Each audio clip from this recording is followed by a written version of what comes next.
Today I'm going to be reviewing the Creative XP Reflex site. This is my first set of videos reviewing several budget-friendly red dot sites over the next month in 2022. And the good news is, guys, I'm going to be giving away one of these featured sites. And if you win, you can choose any of the sites I reviewed, no problem. If this is your first time to my channel, welcome. I'm so glad that you made it here. Make sure and catch up on the intro video so you know how to be eligible to win.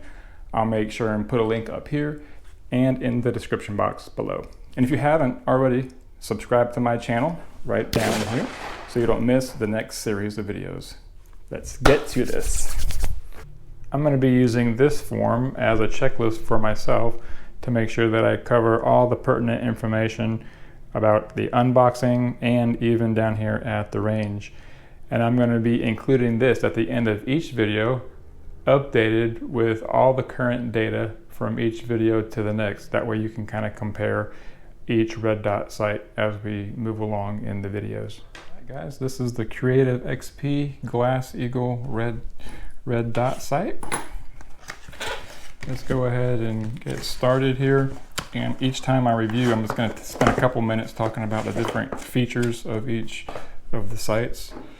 And I'll tell you what, I'm already impressed. It's got this nice polymer or plastic case. The instruction book is actually in color, which is not typical of foreign manufacturers. How do I know? Because it is made in the USA. Yes, sir, it sure is. I paid $66 for this. Let's take a peek.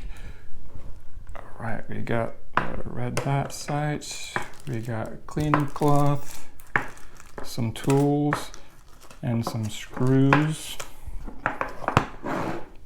And then it also came with this dovetail mounting plate. Pretty neat feature. I haven't found any of the other red dot sites to have this feature, so that's pretty cool. They want to make sure that you can actually use it on your gun.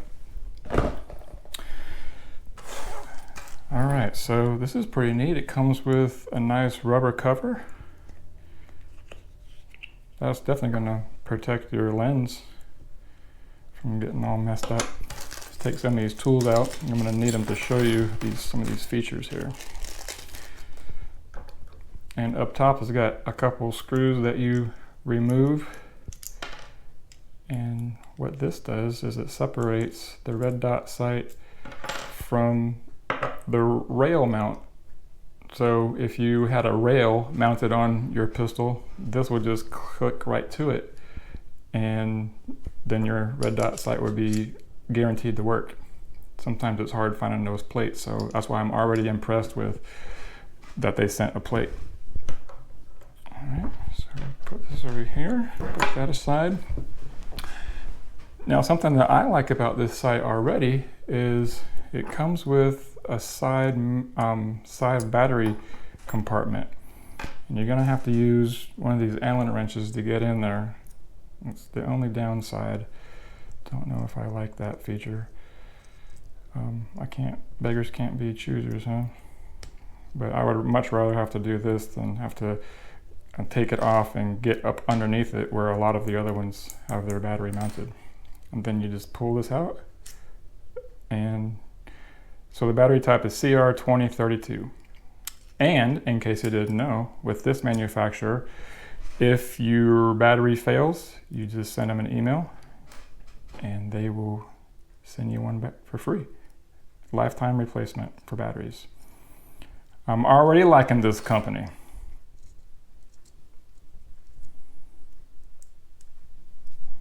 All right. So the battery is supposed to last 10,000 hours, and you know, for a typical higher quality red dot sight, they say their battery life, 50,000 hours is pretty typical. It's 5 years, so 10,000 hours would be 1 year, I guess. Now, there's a couple ways to turn this on. It does have a manual on and off button. And if you look on the side, you got two rubber buttons right here, one with an up arrow and one with a down arrow. And in order to turn this on, just depress this forward button, hold it for 3 seconds, and it should come on. There it is right there. And it's got 8 settings. We'll go ahead and turn it all the way up. 8 daytime settings. And let's go down. 7, 6, 5, 4, 3. And then the next 2 and 1, you can't hardly see it. Those are night settings. So that's pretty neat. And it's got a pretty good sized dot. It's 3 MOA.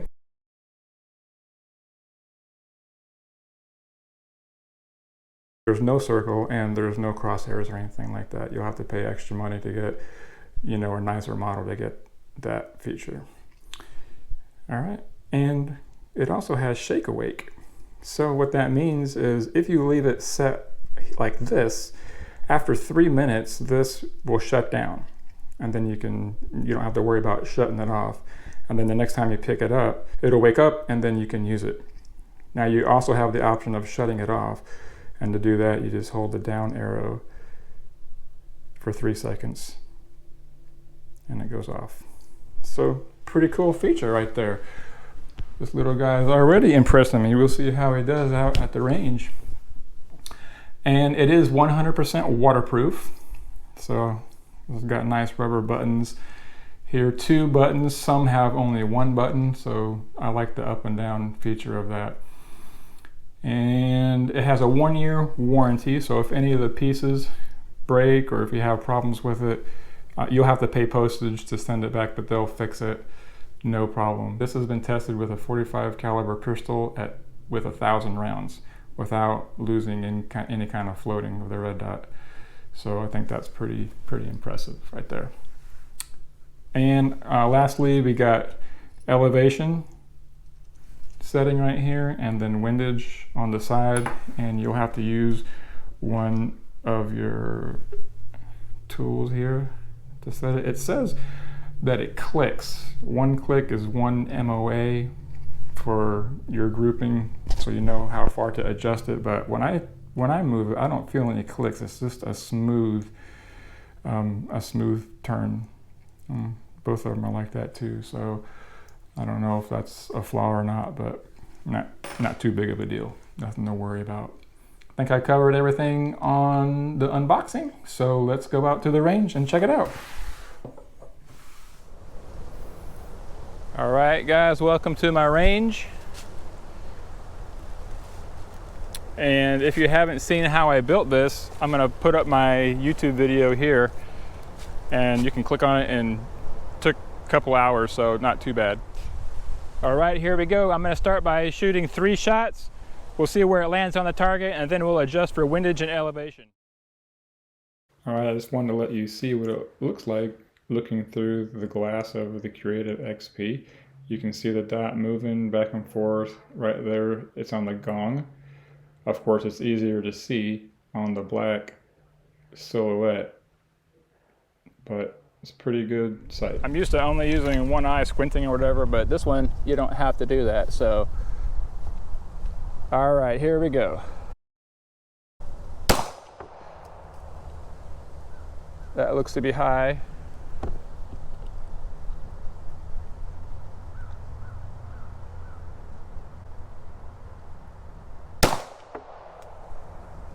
And apparently, I shot my frame, so I gotta go fix it. All right, I took care of that. Let's try it again. We got one more shot, and then we'll go down and look at it.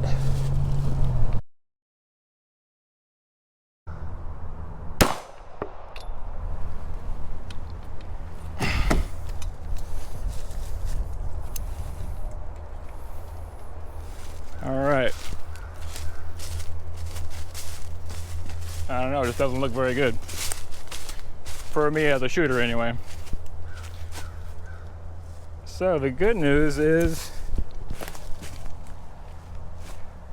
I got 3 shots right up in here. So I know that I'm shooting too high. So we'll use our elevation and come down a little bit. And unfortunately, I found out the hard way and it kind of bent up my frame and all that. So I definitely want to keep this around. So we'll come down. We'll go a turn and see what happens. So I'm going to adjust my elevation up here, and right now I want to go counterclockwise to come down. I'm not exactly sure how far to come down. We'll start with a full turn and see what that does. It seems like a lot, but I don't know. We gotta start somewhere. All right. And this is kind of weird, shooting with your eyes open. I need to come down a little bit. There we go. All right, let's check it out.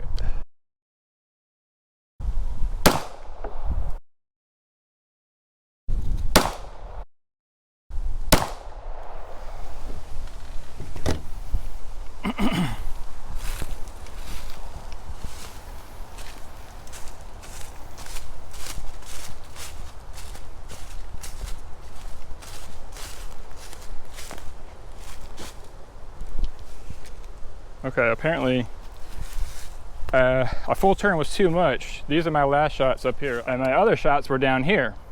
So I'm gonna go back, adjust, and I'm gonna come up a half a turn. And if this is at 0 and this is a full turn, then if I come back up a half a turn, I should be in there. So let's check it out. All right, I've dialed in my new elevation setting. I rotated it a half a turn up. That should give us 0, but let's find out for sure.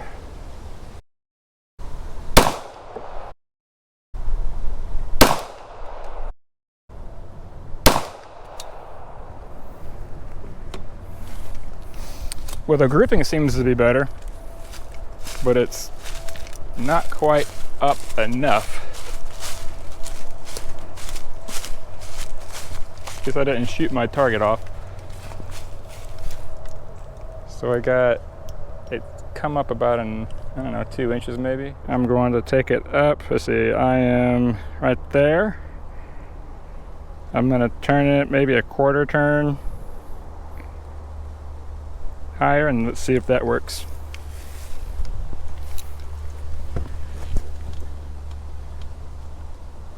The brightness is pretty good.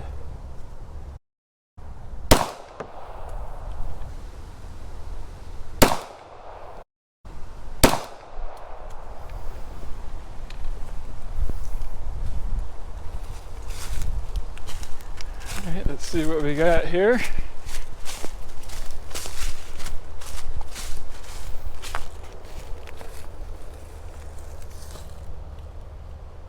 Okay, that's a little better, I guess. It is coming up a little bit, so I got almost a bullseye, and then 2 there.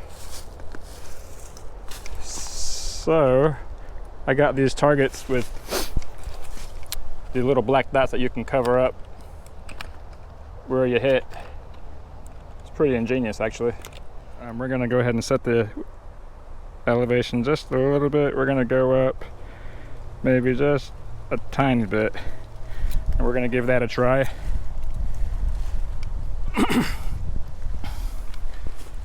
It seems to work, but it's kind of hit and miss as far as the accuracy. Let's try this shot here and see what we got.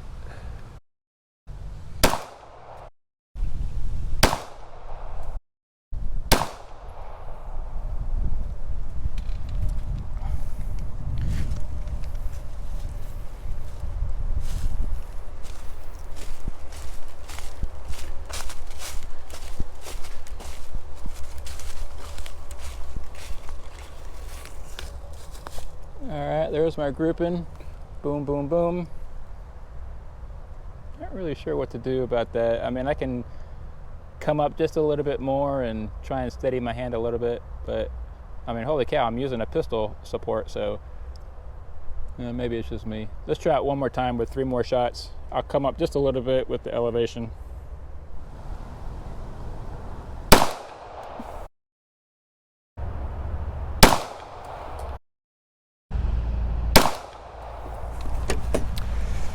starting to sprinkle.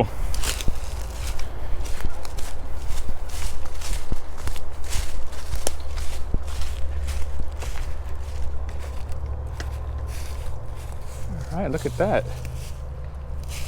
It's not too bad. Well, I mean, you know, for me. I got 2 in the bullseye, 1 stray, so I think this is definitely something to consider.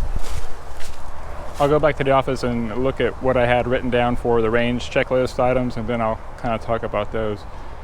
But not too bad, not too bad.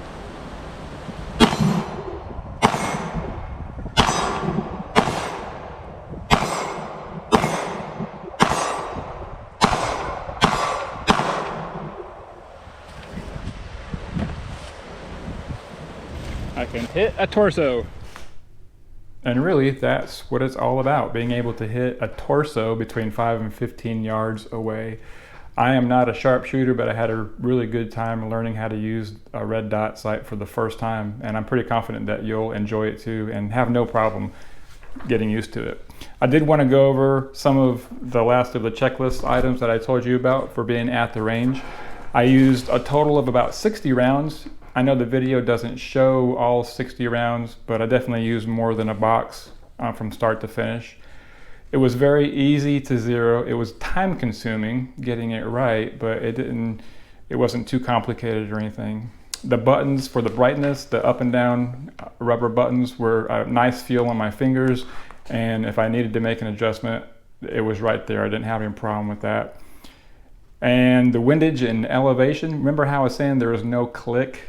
1 MOA equals 1 click, so I really had no reference point as to how far to move it left or right.